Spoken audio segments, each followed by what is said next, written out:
Well, thanks, Al. Good afternoon, everybody. Let me just ask to see a show of hands. Who's heard of renewable energy? Right, that's good. So that's everybody. That's great. Who's seen a renewable energy system? Yeah, everybody. Who's seen one in the BVI? Oh, a lot less. Who's seen this one up behind me right there? Okay, actually, a few people have. I'm actually noticing there's a lot of the ownership and management teams in the audience tonight that have been pioneering the way for renewable energy in the outer islands. So I'd like to talk to you today about the renewable energy systems in the BVI, or at least the largest ones. I'd like to talk to you about where we are with the current law surrounding renewable energy, what some of the problems that we face are, and why we need to unite as a community towards a renewable energy future. Most systems are in the outer islands, and I want to talk about these systems because they are micro-examples of what's possible on the larger islands of Tortola, Virgin Gorda, Anegada, and Jost van Dyke. Cooper Island is a hybrid renewable energy system, which means that they use renewable energy and diesel energy and batteries to store all of that energy. They prefer the renewable energy over the diesel, and so quickly, the resort starts to save money on diesel engine maintenance, and diesel delivery. Cooper Island produces 85% of their energy from the sun, even though they produce all their water and all of their beer. Eustatia Island is exactly the same thing, essentially, except they've used these very pretty see-through panels, and they've also used a Tesla power pack. Tesla being one of the leading companies in the world in battery manufacturing, poised to revolutionize the battery world. I'd also like to point out that their diesel generator doesn't ever run because they produce 99% of their energy from the sun. They donated their previous system to the National Parks Trust as well. So this is Neckar Island. Neckar Island is the largest solar array in the BVI. It's 360 kilowatts.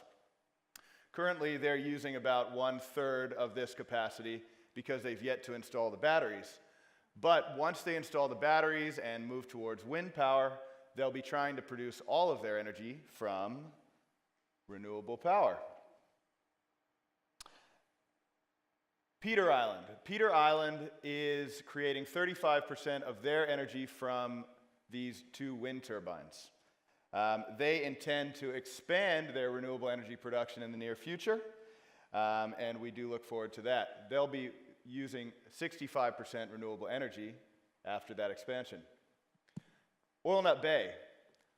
Oil Nut Bay, although not a microgrid, is producing about half of its daytime load using renewable energy, and this is all on one of their warehouse roofs in Deep Bay up in Virgin Gorda. So, where are we with the law? It's 2017, and we still don't have a functioning renewable energy policy. It used to be completely illegal to produce your own primary power from renewables. It became legal in 2015 after an amendment to the law, which is great, right?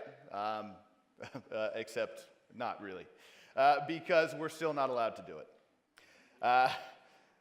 To be able to do it, we need to get this regulation passed through the House of Assembly.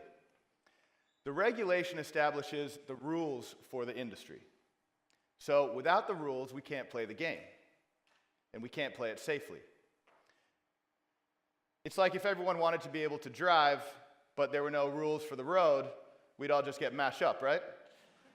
So renewable regulation also establishes how much energy we can produce and make sure that the industry grows safely. If we work together, we can get these regulations pushed through so that we can start to use renewable energy to save money on our electricity bills. Let me see a show of hands. Who likes to save money? Right, everybody. Let the record show. So later I'm going to ask everybody to do a little something about that. Other policies that are affecting renewable energy. We have an upside-down energy rate structure. The price of our electricity goes down the more of it that we use. This is called a tiered energy rate. Usually this structure is the opposite way around. This rate structure makes energy conservation less important because they're saving less money at the higher end of energy cost. It also makes renewable energy investments less attractive. It makes the payback period on those investments much longer. So I'd like to change this. Most of us are in the first tier, but as you move to tier 2, 3, and 4, the cost of your energy decreases by about half. Why should a low energy user pay more for electricity than a high energy user? This may have made sense in the past when energy usage was being encouraged and economic growth was being encouraged. But now, when the BVI Electricity Corporation can't really keep up with the growing electricity demand, it seems like we're sending the wrong message. Duty rate. The duty rate for renewable energy is too high. Renewable energy goods are currently taxed at 20%. Compare that to a 5% duty rate for fossil fuel technologies. We're not even competing on the same field. This becomes a major factor in renewable energy system costs. Imagine, we have to add 35% to every system after shipping and duty.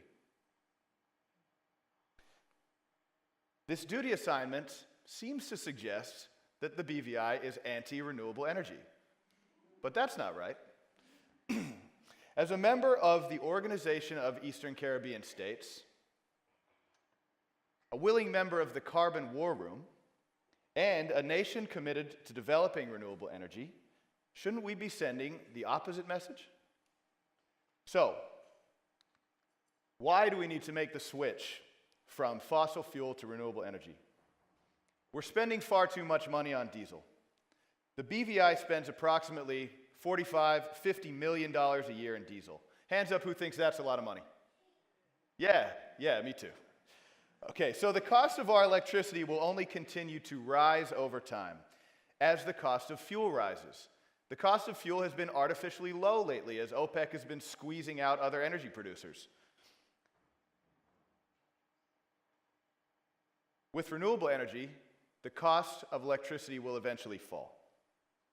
In essence, this is because we're moving from an expensive, polluting, and finite fuel source to a free, clean, and infinite fuel source, which you may notice we have in abundance. Renewable energy also creates energy independence. Our fuel comes from across the sea on tankers. If for some reason these tankers stop coming, then we may be looking at complete economic shutdown within a few weeks. We do not have a sufficient fuel reserve to keep us moving. There are many events outside of our control, like war, natural disaster, and rising fuel price. Any of these could stem the flow of energy sources to our shores and bring us back to the days of donkey carts, which I thought was a bad idea until Thor told me he wants to bring back the horse and cart.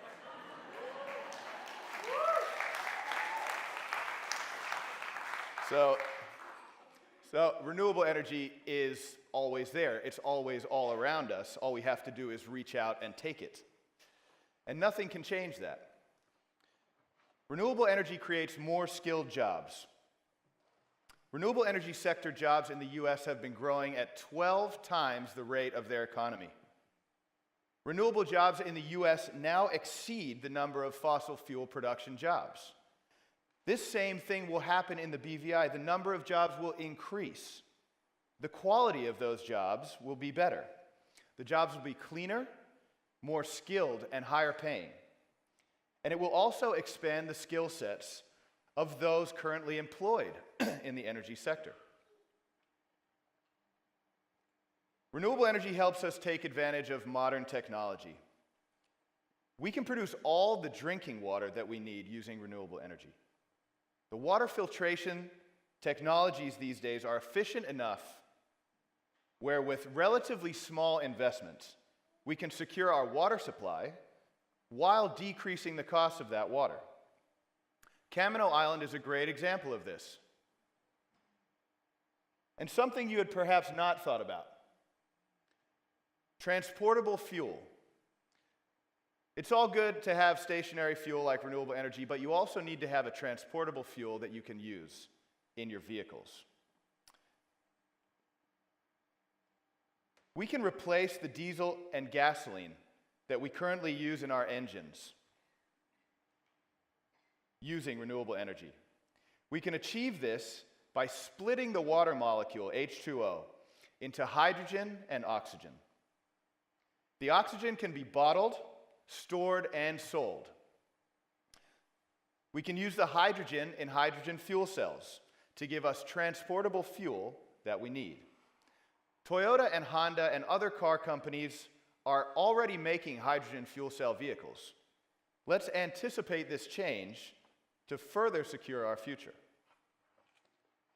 So, what is the future of renewable energy in the BVI? Well, when we leave this room, we're going to move to 100% renewable energy power ASAP. We need to get there as soon as possible as a community so that we get the energy savings and the energy security that we need before they become major problems.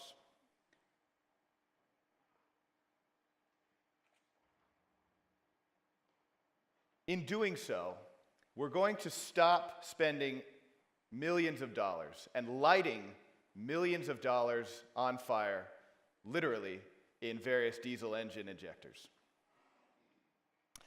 Then we are going to use all of that money for important things like education, cultural development, structural development, and also to secure the water and fuel source that we desperately need.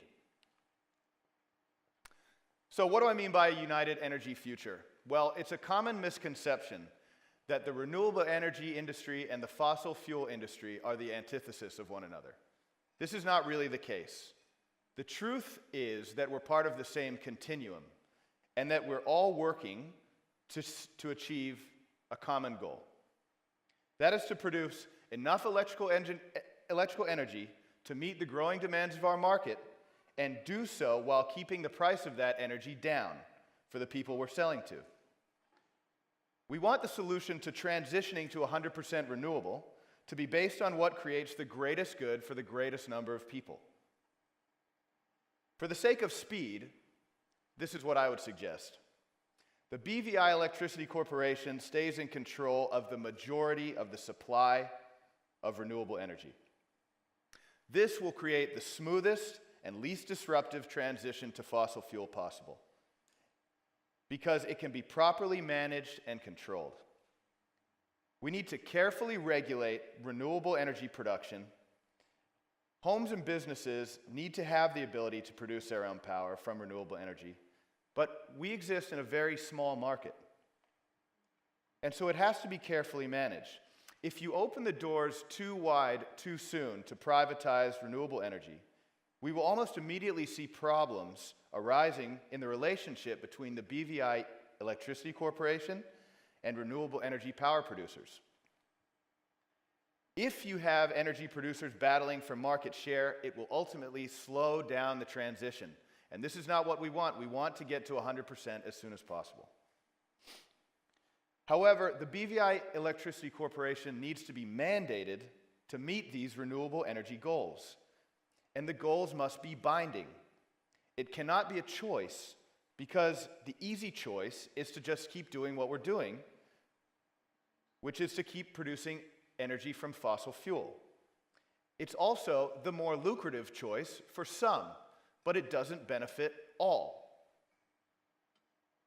The Ministry of Communication and Works has suggested that we strive for 30% of the BVI's electrical energy to come from renewable energy by 2023.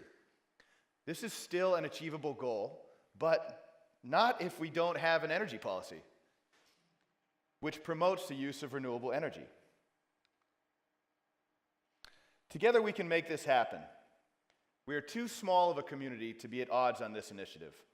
Our thinking and planning should be governed by principles that create the greatest benefit for all of society. All energy sources should be considered one industry. All energy sources should push towards a shared objective, and that being abundant, low-cost energy. Most importantly, we need to push this through the House of Assembly. This is the final piece to the puzzle to allow us to legally produce renewable energy. So, to do this, I would like to ask everyone in the room to do just one thing for me when you leave here. Write a letter, or generally harass, your House of Assembly representative. I think I see one in the room, actually. And ask the representative in your district to get this regulation back on the agenda. Get it finalized, get it agreed upon, and get it passed so that we can improve our world. Perhaps a little pressure will go a long way. Imagine. So there's a website up here to find out who your district representative is. You can also find this on the TEDx websites, and you could just Google it. The US just pulled out of the Paris Climate Accord. Boo. But it's too late to stop the snowballing renewable energy industry. Let's take this last step to get on the gravy train. Let's make a better world for our children. Thank you.